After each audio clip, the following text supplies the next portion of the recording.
Hello बच्चों, let's see this question. The question says find the slope and the equation of the line passing through the points 5, 3 and -5, -3.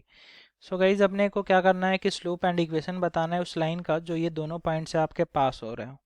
सो आपका की concept इस question का आपका ये है कि अगर आपका क्या हो रहा हो कि एक लाइन हो, लाइन जो है वो आपका दो पॉइंट से पास हो रहा है. एक पॉइंट ए जो कि x1, y1 है एंड सेकेंड पॉइंट है आपका बी जो कि आपका x2, y2 है.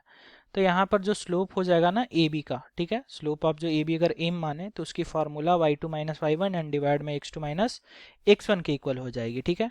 एंड गाइज जो अगर हम लोग बात करें इक्वेशन ऑफ आपका लाइन ए बी का, ठीक है, तो ए बी का जो इक्वेशन होगा वो आपका इक्वल हो जाएगा किसके, तो वो आपका इक्वल हो जाएगा y minus y1 is equals to में एम इंटू में x माइनस x1 के इक्वल. जहाँ पर क्या है तो एम आपका तो स्लोप है, ठीक है, एंड x1 एंड y1 जो है ना, x1 एंड y1 जो है वो आपका क्या है, तो आपका कोई भी पॉइंट है, एनी पॉइंट जो आपका लाई कर रहा है उस लाइन पर, ठीक है, any point lies on line. ठीक है. सो कोई भी पॉइंट जो आपका लाइन पर लाई कर रहा है ना, तो वो यहाँ पर x1 y1 के प्लेस पर हम लोग पुट कर सकते हैं. वो चाहे आपका a भी हो सकता है या फिर b भी हो सकता है. ठीक है.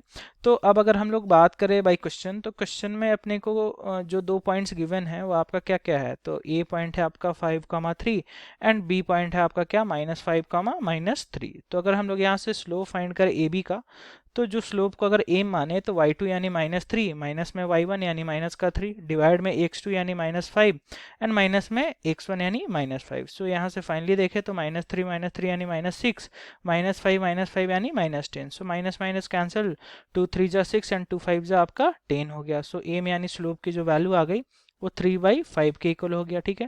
ये आपका फर्स्ट क्वेश्चन का आंसर हो गया. अब सेकेंड अपने को इक्वेशन फाइंड करना है, तो y माइनस y1 अगर पॉइंट ए को कंसिडर करें तो y1 की वैल्यू आपकी 3 इज इक्वल में एम आपका 3/5 हम लोगों ने फाइंड करा है इंटू में x माइनस x1 यानी x माइनस का 5 हो जाएगा. ठीक है. सो क्रॉस मल्टीप्लीकेशन करेंगे तो 5y माइनस 15 इज इक्वल में 3x माइनस का आपका 15 हो गया. -15 आपका कैंसिल, यानी फाइनली इक्वेशन देखें तो 3x minus 5y is equal में आपका 0 हो गया. सो ये आपका सेकेंड क्वेश्चन का आंसर हो गया. So guys this is your final answer. Hope you understood it. Will best of luck. Thank you.